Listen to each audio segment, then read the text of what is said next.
আজকে আমি আপনাদের সম্মুখে সূর্য উদয় হওয়ার পূর্বের নামাজ এবং সূর্য অস্ত যাওয়ার পূর্বের নামাজ সম্পর্কে আলোচনা করব ইনশাআল্লাহ। আসসালামু আলাইকুম ওয়া রাহমাতুল্লাহি ওয়া বারাকাতুহু। নাহমাদুহু ওয়া নুসাল্লি আলা রাসূলিহিল কারীম, আম্মা বা'দ।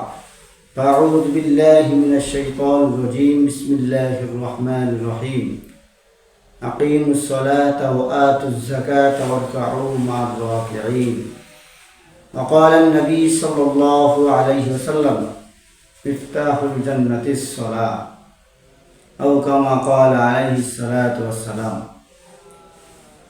সম্মানিত উপস্থিতি, আজকে আমি আপনাদের সম্মুখে সূর্য উদয় হওয়ার পূর্বের নামাজ এবং সূর্য অস্ত যাওয়ার পূর্বের নামাজ সম্পর্কে আলোচনা করব ইনশাআল্লাহ।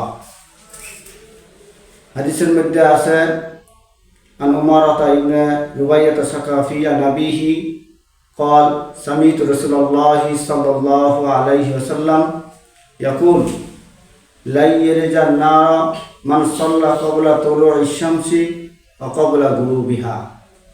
অর্থাৎ উমারাতা ইবনে রুবাইয়া সাকাফি থেকে বর্ণিত, তিনি বলেন, আমি রাসূল সাল্লাল্লাহু আলাইহি সাল্লাম থেকে শ্রবণ করেছি, রাসূল সাল্লাল্লাহু আলাইহি সাল্লাম বলেছেন, যে ব্যক্তি সূর্য উদয় হওয়ার পূর্বের নামাজ এবং সূর্য অস্ত যাওয়ার পূর্বে নামাজ আদায় করিল, সে কখনো জাহান্নামে প্রবেশ করিবে না। এখন বিষয় হলো, সূর্য উদয় হওয়ার পূর্বে নামাজ হলো ফজরের নামাজ এবং সূর্য অস্ত যাওয়ার পূর্বে নামাজ হলো আসরের নামাজ। এখন আমাদের জানার বিষয় হলো, এই দুইটা নামাজের এত গুরুত্ব কী জন্য বা এত ফজিলত কী জন্য। এর কয়েকটি ফজিলত বা কয়েকটি হিকমত রয়েছে। যেমন ফজরের ফজিলত হিকমত, এই সময়টা হলো ঘুমের সময়।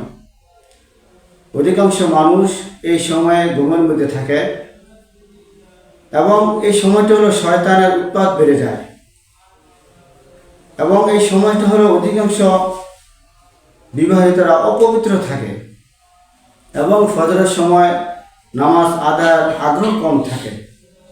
এজন্য এই নামাজের এত গুরুত্ব, এত ফজিলত।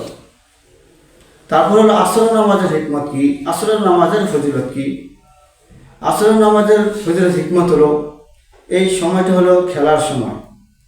অধিকাংশ সময় মানুষ এই সময়ের মধ্যে খেলাধুলা করে এবং এই সময়টি হলো একটা ক্লান্তিময় সময়।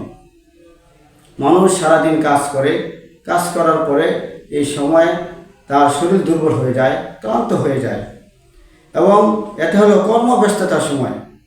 অনেক ক্ষেত্রে দেখা যায় মানুষ এই সময়ের মধ্যে অধিক কাজের মধ্যে ব্যস্ত থাকে।